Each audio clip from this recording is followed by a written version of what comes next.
So for today's Technique Tuesday, I want to talk a little bit about object source lighting, otherwise known as OSL. So one of the things that we do when we paint our models is give like cool spell effects or kind of environmental lighting to those models.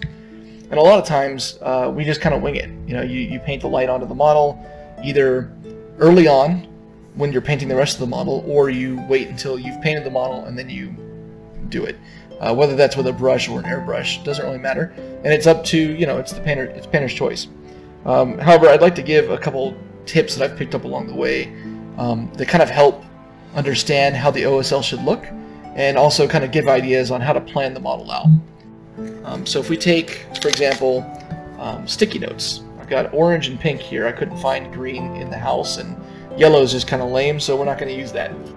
So if we take, for example, this this Herald of Aglamir, I think's what it's called, from Reaper Miniatures, and we want to give him, for example, you know, an orange glow or something off to the side, or magenta. We can take this sticky note, and if we've got too much light going on here, so you can't really see it. But what happens when we turn off one of the lights? There we go. So you can see kind of how that affects it. So the closer the paper is, the brighter the light's going to be. The further away it gets, you know, it gets dimmer. Even as far as maybe 6 inches, I can still see some of that pink over there, or the magenta. But if we turn them around, we'll see it over here. If I put them towards the camera, maybe like this. So you can kind of see how colored surfaces can kind of give us, you know, an idea of what light would look like. Another thing we can do is download a phone app onto your phone. And for this, I'll turn the lights off. This one was just called Color Flashlight. Right now I've got it set to green. There we go. Waiting for the camera to kick in. So for this, I can take this right here and shine it into the guy. Now, of course, there we go. My camera is trying to work with the brightness.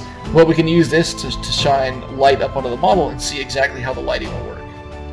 You know, you can even do it like if we set the model on the edge of the phone like this, and then tilt the model up, we can see exactly where the light stops on the shoulders and how far it extends back on the sides.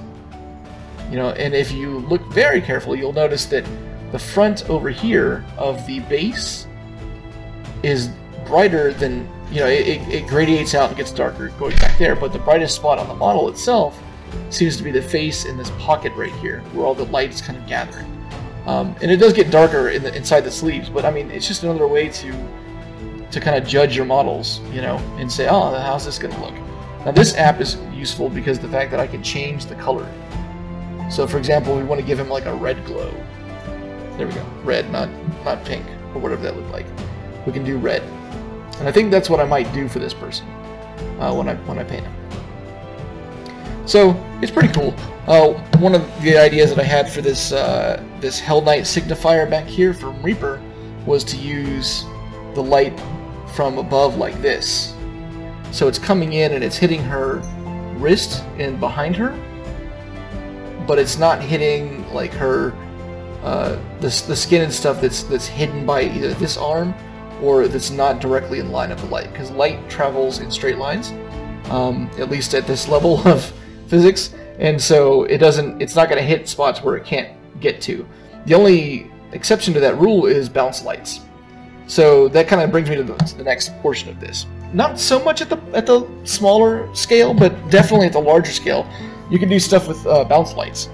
So a bounce light is where, you know, light has reflected off of a surface and it's gonna kind of affect the model in some way, oftentimes in ways that you don't expect. So if I put these guys back here, I have this giant bust. This is Adolfo from the Cyberpunk Tribes line from Ouroboros Miniatures. He's all primed up in black, and that's for good reason, because black is very shiny, right?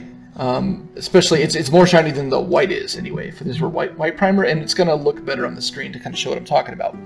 But you can use the colored paper to do stuff on large scale things too, and it doesn't always have to be with OSL. You can do things like take the, like if you had a piece of blue paper and you want to simulate the effects of, for example, the sky, right, on the skin, you can come like this and do that. It's also useful for armor.